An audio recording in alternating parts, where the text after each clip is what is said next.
Good morning to everybody. मेरे प्यारे विद्यार्थीगण, एक बार पुनः आप लोगों का इस super bright English centre YouTube channel में हार्दिक बधाई।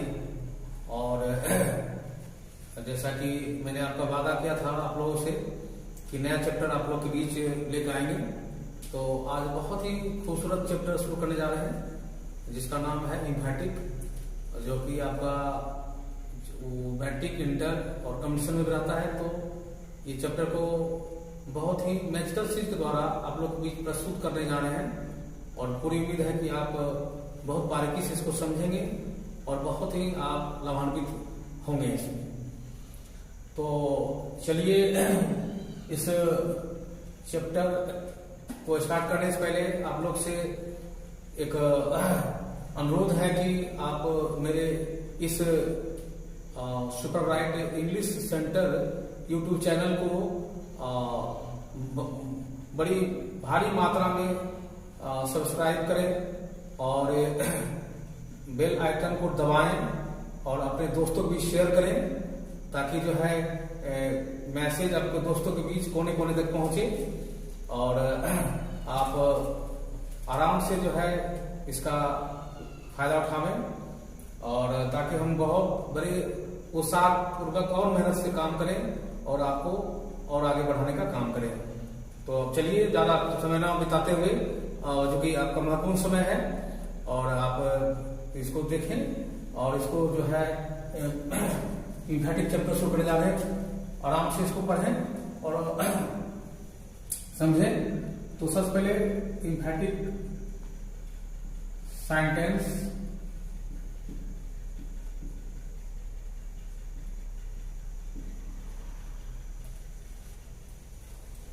इसका जो है सबसे पहले इसको हम डिफाइन करते हैं। द सेंटेंस दैट stresses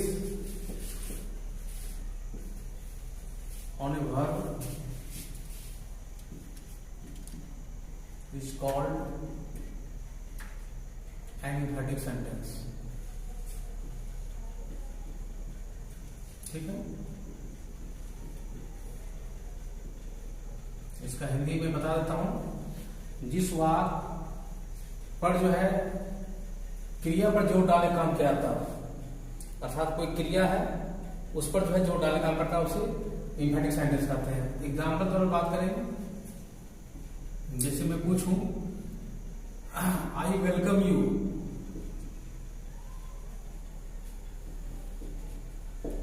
तो इसका हिंदी में मैं आपका स्वागत करता हूं। तो इसमें आपका जो आई सब्जेक्ट हो गया, वेलकम वर्ब हो गया, यू ऑब्जेक्ट हो गया। तो यहां पर इस पर जोर नहीं पड़ रहा है, इसको जोर डालने काम करेंगे। तो आई डू वेलकम यू, इसका हिंदी में मैं आपका स्वागत करता ही तो हूं। यानी डू जो यहां पर देख रहे हैं, यही जो है वाक्य को जो है एम्फैटिक करने काम करता है, सेंटेंस को, पूरे वाक्य को। एक और example, Lata sings a song, Lata गीत गाती है। इसमें कोई जोरदार बात नहीं लग रहा आप लोग को भी, इसको चेंज करेंगे तो क्या होगा, Lata does sing a song.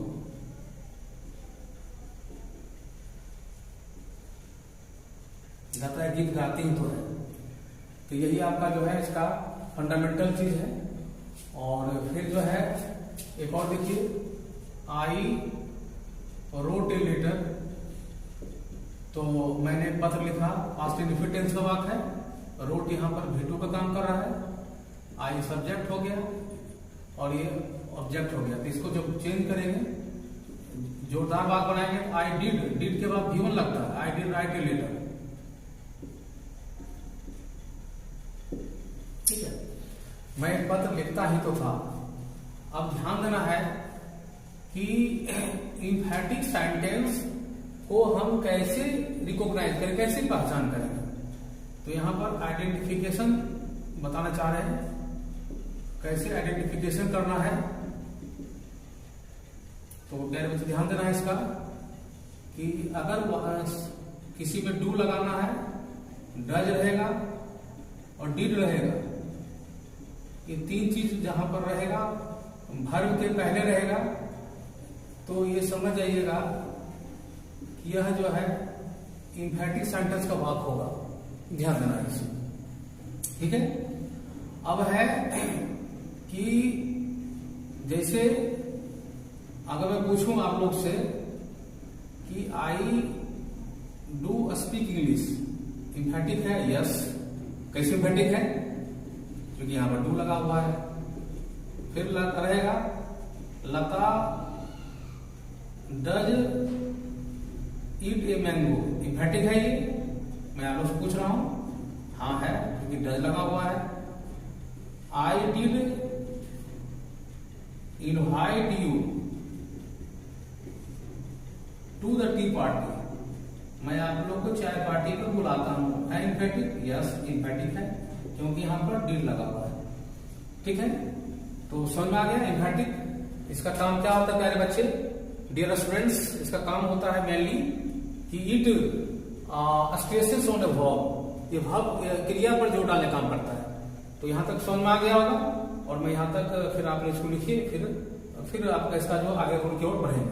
तो चलिए अब जो है, जो एग्जाम में जो क्वेश्चन रहता है उसको कैसे जल्दीबाजी सॉर्ट करना, कैसे हल करना है, कैसे इसको सॉल्यूशन करना है, उसी के लिए आप लोगों के बीच जो है कुछ जो है गर्मा गर्म जो है रूल आप लोग के बीच हॉट टिप्स लाए गए हैं, मैजिकल चीज लाए हैं, और उसको समझिए, लिखिए, कॉपी कलम निकाल लीजिए।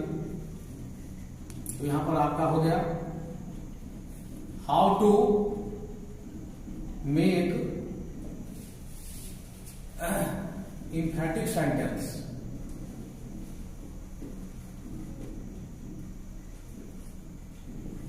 from non-emphatic। क्या मतलब निकला? इसका मतलब यही निकला कि यदि वाक्य में, तो रूल पे चलते हैं, how to make emphatic sentence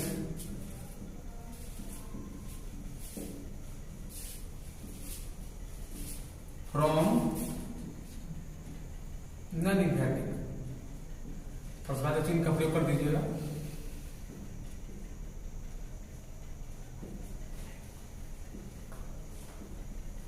ठीक है, मतलब हुआ कि जोरदार वाक्य से जोरदार वाक्य कैसे बनावे। ठीक है, तो इसके लिए आपके बीच मैजिकल सीख देख आए हैं, जो कि आसानी से जो समस्या है वो समाधान कर देगा, है ना। तो मैजिकल सीरीज इसमें जो है 6 मैजिकल सीरीज है, और 6 मैजिकल सीरीज द्वारा आपका सारा चीज क्लियर हो जाएगा। मैजिकल सीरीज 1 तो नॉन इंफैटिक रहेगा, सब्जेक्ट V1 और V5 प्लस ऑब्जेक्ट रहेगा। ये जो है मैजिकल 1 है, ये नॉन इंफैटिक में दिया रहेगा। ठीक है, और इसको जो बनाएंगे चेंज करेंगे, सब्जेक्ट लगाइएगा, डू ओब्लिक डज रहेगा, प्लस V1 रहेगा प्लस ऑब्जेक्ट। कहने का मतलब ये हुआ कि जो V5 है वो वाक्य से हट जाएगा, क्योंकि डू और डज के बाद V1 का प्रयोग किया जाता है। अब सवाल उत्पन्न होता है कि आप लोग कहिएगा कि सर डू कहाँ लगाना, डज लगाना है, डज कहाँ का प्रयोग करना है? तो डज का प्रयोग करना है ही सी इट एक नाम के साथ। थोड़ा मैं यहाँ दर्शा देता हूं, ही सी इट और वन नेम रहेगा, तो ये आपका जो है ये डज लगाना है। और रेस्ट जो है, बाकी जो रेस्ट में तो बाकी साथ क्या लगाना है, वो लगाना है। तो इसको नोट कर लीजिएगा। अब है कि एग्जाम्पल तौर पर जैसे कोई परीक्षा में कैसे पूछेगा, नॉन इंफैटिक लिखा रहेगा ना। जैसे क्वेश्चन रहेगा कि आई राइट अ लेटर, इसको इंफैटिक बदलना है, तो क्या बनाइएगा? आई, चूंकि वाक्य ये जो है प्रेजेंट डिफिनिट टेंस का है, तो I do write a letter. पहला हिंदी क्या हुआ प्यारे बच्चे, डियर स्टूडेंट्स? पहला हिंदी में मैं पद लिखता हूं, और दूसरा हिंदी क्या हुआ, मैं पद लिखता ही तो हूं। एक एग्जाम्पल और देता हूं, नॉन एम्फैटिक लता सिंह से सॉन्ग,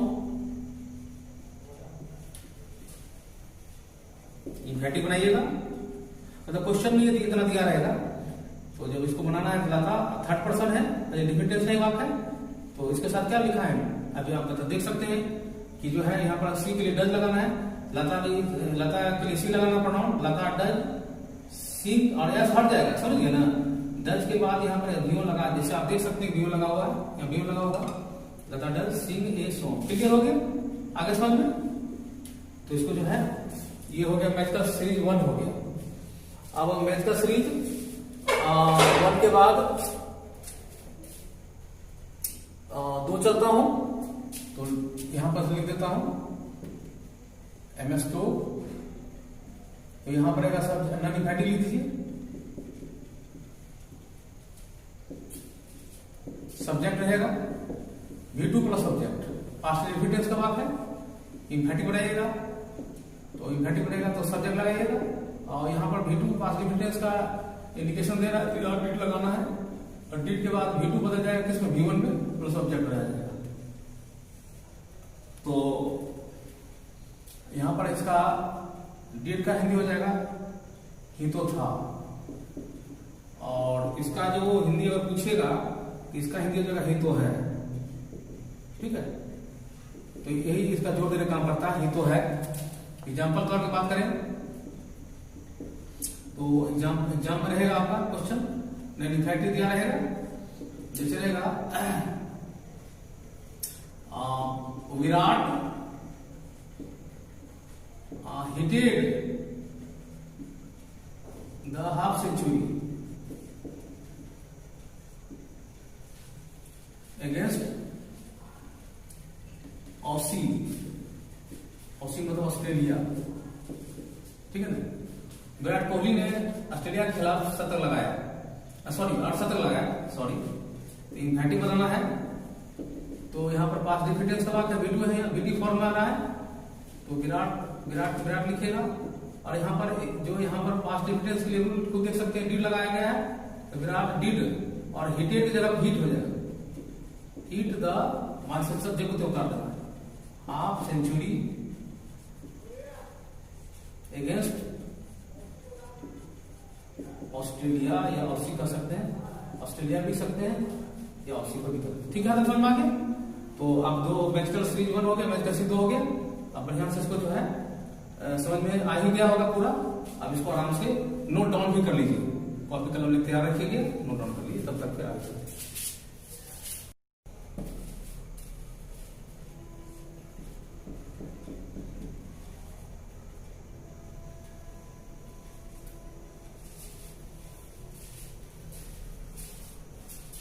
तो मैथ का सीरीज आप लोग भी 3 चल रहे हैं, तीसरा मैथ का सीरीज नॉन एम्फैटिक रहेगा question,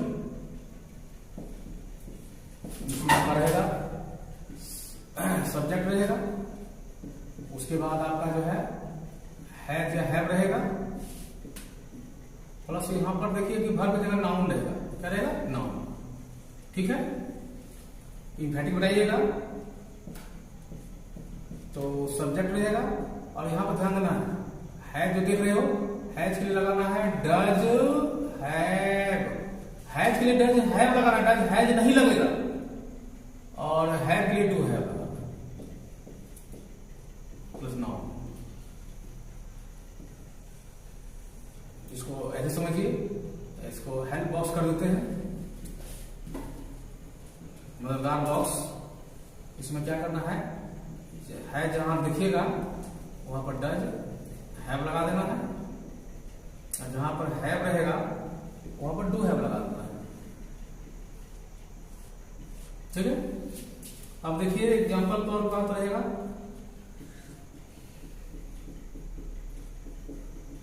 non एम्फैटिक you have a parrot, आपके पास एक तोता है, क्वेश्चन रहेगा आपका, नॉन एम्फैटिक क्वेश्चन है, एम्फैटिक बनाना है, यू का यू उतारिएगा और हैव क्या लिखा हुआ है, हैव लिखा हुआ है डू हैव, ठीक है, देख सकते हैं आप यहाँ पर हैव की जगह पर डू हैव लगा दीजिएगा। You do have a parrot, इसका हिंदी हुआ कि, और यहाँ पे एक चीज समझिएगा कि यहाँ पर डू हैव और डज हैव दोनों का हिंदी अगर बात करेंगे अवश्य हो जाता है, ठीक है ना, अवश्य का हिंदी में अवश्य हो जाता है, यही जोड़ देने का काम करता है। तो you do have a parrot, आपके पास आवश्यक होता है। एग्जाम्पल एक और देते हैं बेहतरी के लिए, आप लोग आराम से समझ पाएंगे। एग्जाम्पल ज्यादा जितना देंगे उतना ज्यादा समझ में आ जाएगा। एक और एग्जाम्पल है Radha has a hanky, hanky का मतलब होता है रुमाल, हैंडकरचीफ, है ना। तो यहाँ पर हैज को चेंज करना है, इम्फेटिक लिखिएगा, तो यहाँ लिखिएगा राधा का राधा, और यहाँ पर हैज जो देख रहे हैं, हैज लिखा हुआ है यहाँ पर, देखिए इस कॉलम में देखिए डज हैव लिखा हुआ है, तो Radha does have, Radha does have a hanky, Radha के पास एक अवश्य जो है रुमाल है। लेकिन यहाँ पर डज हैज नहीं होगा, यहाँ पर डज हैज जो है नहीं होगा, इसको ध्यान देना है, काट देना, क्रॉस कर देना। तो समझ में आ गया। अब मैजिकल आप चल रहा है, मैजिकल आपका नंबर जो है 4 चल रहा है, ठीक है। तो 4 इसको देखिए, और इसमें क्या करना है कि नॉन एम्फेटिक रहेगा इसका रूल,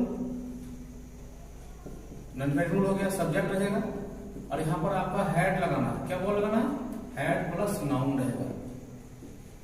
तो एम्फेटिक बनाइएगा, तो सब्जेक्ट रहेगा, और हैड को चेंज कर रिप्लेस कर देना डिड हैव में, डिड हैड नहीं did have, did have, had की जगह डिड हैव प्लस नाउन, इसका हिंदी हो जाएगा अवस्था, अवस्था था।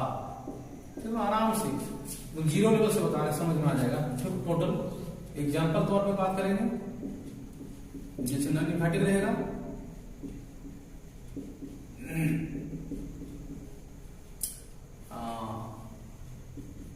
You had a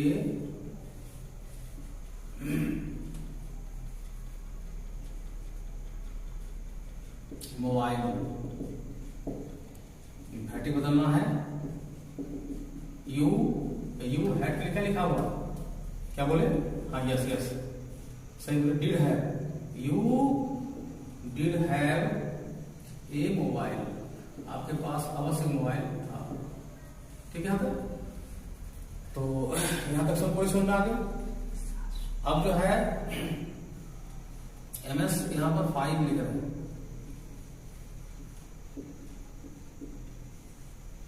non emphatic rule, इसमें रहेगा V1 प्लस सब्जेक्ट, तब कैसे बनाना है, केवल V1 प्लस सब्जेक्ट मतलब क्या हुआ, इम्पेरेटिव सेंटेंस हुआ होगा।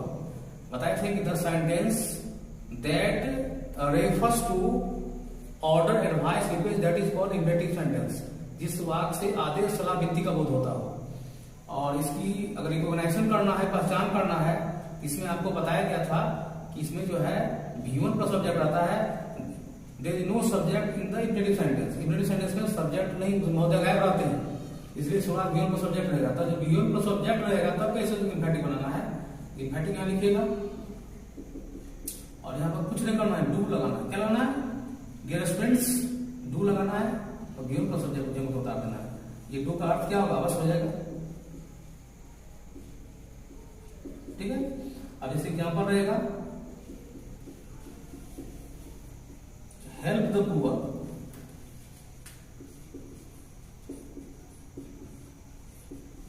गरीबों की सहायता करो, यहाँ पर देख सकते हैं आप V1 प्लस ऑब्जेक्ट यहाँ है, तो इसका जब इम्फेटिक नहीं किया बनेगा टू हेल्प द पुअर, गरीब की सहायता अवश्य करो, ठीक है। तो यहाँ तक प्रश्न आ गया। अब यहाँ आप लोग आराम से उतारिए, फिर आगे अगले मैजिकल सीरीज की तरफ पढ़ेंगे इसके बाद। तो मेरे प्यारे बच्चे, स्टूडेंट्स, डियर स्टूडेंट्स, अब आपके बीच मैजिकल जो 6 लेकर आए हैं, बहुत ही महत्वपूर्ण मैजिकल ये भी है, तो इसमें समझिए नॉन इम्फेटिक रहेगा। इसमें क्या करना है, प्लीज या काइंडली का प्रयोग क्या रहेगा, प्लस V1 का सब्जेक्ट रहेगा, इम्फेटिक बदलिएगा तो कुछ नहीं करना है, प्लीज काइंडली का जो स्थान है वहीं पर रखिएगा, प्लीज या काइंडली। उसके बाद यहां पर V1 के पहले टू लगा देना है, प्लस V1 प्लस ऑब्जेक्ट, ये इसका जो है रूल हो गया। Example, non emphatic, please take your seat, कृपया अपना स्थान ग्रहण कर लीजिए। घटी बदलना है, प्लीज लगाइएगा, इसमें कोई परिवर्तन नहीं। और यहाँ पर टेक जो V1 है और योर सीट ऑब्जेक्ट है, तो यहाँ पर क्या करना है आप देख सकते हैं, जो आपका रूल लिखा हुआ है तो डू लगाना है, please do take your seat, कृपया अपना स्थान अवश्य ग्रहण करें। अवश्य का बोध कर दिया। एक और एग्जाम्पल दे देता हूं, non emphatic, kindly give me RS 500, emphatic बनेगा, kindly do give me RS 5, ठीक है। तो यही 6 मैजिकल था आप लोग को बताएं, और ये 6 मैजिकल द्वारा कहीं भी कोई तरह प्रॉब्लम है अब समाधान मिनटों में हो जाएगा, देखते ही आपका जो अच्छू मंत्र हो जाएगा, इतना काम करेगा। राम बाण है, Phoenicia and it will make you master. तो अब जो है एक मन में संशय आपका होगा कि इसका एरर कैसे बनता है। हालांकि इसका एरर और इसका मैं पहले बोल दिया, इसका जो आपका जो क्वेश्चन है वो क्वेश्चन PDF में डाल दूंगा, इसको आप डाउनलोड कर लीजिएगा। और फिर जो है इसका एरर भी दे दूंगा, लेकिन अभी थोड़ा एक झलक एट ए ग्लांस, एक झलक, एक नजर वो बताने की कोशिश कर रहा हूं कि कैसे ये क्वेश्चन पूछता है एग्जाम में, खासकर आपका कॉम्पिटिटिव एग्जाम में, तो उसको बताने की कोशिश कर रहा हूं। तो इसको समझिए, एरर दे रहा हूं। और ये क्वेश्चन इसका नाम है error detection,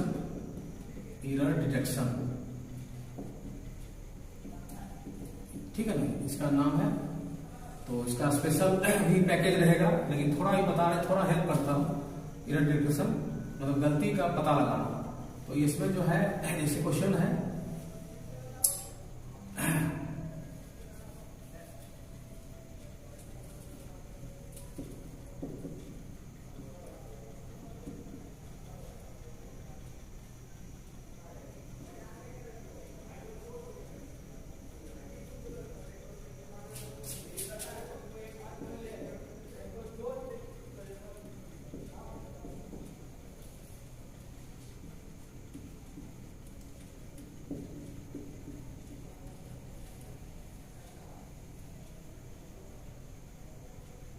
our DMD told me to use mask and sanitizer.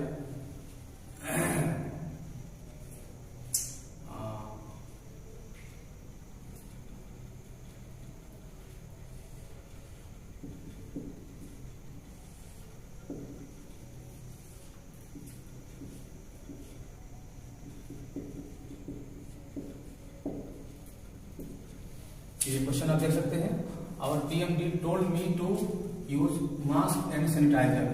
अब देखना कौन सा भाग में जो है एरर है, और मैजिकल सीट के द्वारा आप एरर को आसानी से पकड़ सकते हैं। तो आप ये अनुमान लगाइए तब तक कि कौन भाग गलती है, पता लगाइए। तो तब तो लगाइए पता, नहीं पता लगा तो मैं पता लगा देता हूँ, हेल्प कर देता हूँ। आप मैजिकल सीट का अध्ययन कीजिएगा, पता चल ही जाएगा। लेकिन अभी समझ लीजिए यहाँ पर पहला भाग में गलती है, क्योंकि डिड के बाद अभी मैजिकल सीरीज बताए हैं, मैजिकल सीरीज संभवतः 2 होगा शायद, MS2 से चलिए, 2 से पकड़िए, इनर डिटेक्शन जो MS2 से पकड़िए। MS2 क्या कर रहा है, MS2 खुद देखिए, उसमें कर रहा है कि डील के बाद V1 लगता है, और यहाँ पर देखिए कि यहाँ पर आपको V1, V2 और V3, तो टेल के बाद टेल, टोल्ड और टोल्ड, ठीक है ना। तो यहाँ पर देखिए कि जब डील लग गया तो डील के बाद क्या आना, V1 आना चाहिए, है, तो डील के बाद आना चाहिए टेल आना चाहिए, डील टेल होना चाहिए।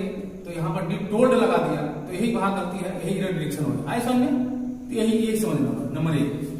और एक चीज इसी से देखिए, यही मैजिकल से आपका कंडीशन में सेंटेंस इन्वॉल्वमेंट कैसे बनता है समझ लीजिए। तो सेंटेंस इन्वॉल्वमेंट बता रहे हैं, सेंटेंस इंप्रूवमेंट थोड़ा बता रहे हैं, थोड़ा इसका अलग से पैकेज दिया जाएगा। क्योंकि लगातार लड़का परेशान होता है कुछ नहीं, अगर आपका फंडामेंटल, अगर आपका मैजिकल सीरीज अगर मजबूत है तो कोई आराम से, चाहे वो इनर डिरेक्शन हो, चाहे वो सेंटेंस इंप्रूवमेंट हो, तुरंत मिनटों देखते साथ ही बन जाएगा, 6 मिनट भाग जाएगा। इसका बता रहा है, इसे रहेगा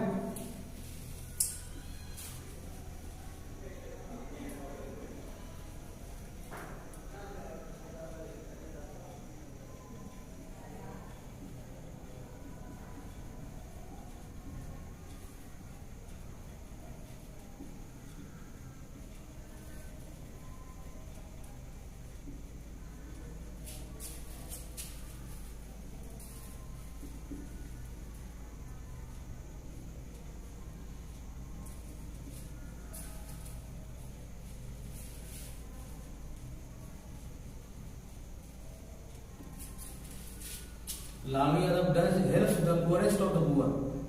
अब यहाँ पर ऐसा रहेगा, अब यहाँ पर आपको यहाँ बताना है, पहला होगा डू हेल्प, दूसरा रहेगा डज हेल्प, तीसरा रहेगा डज हेल्प्स, और चौथा रहेगा नो इम्प्रूवमेंट रिक्वायर्ड।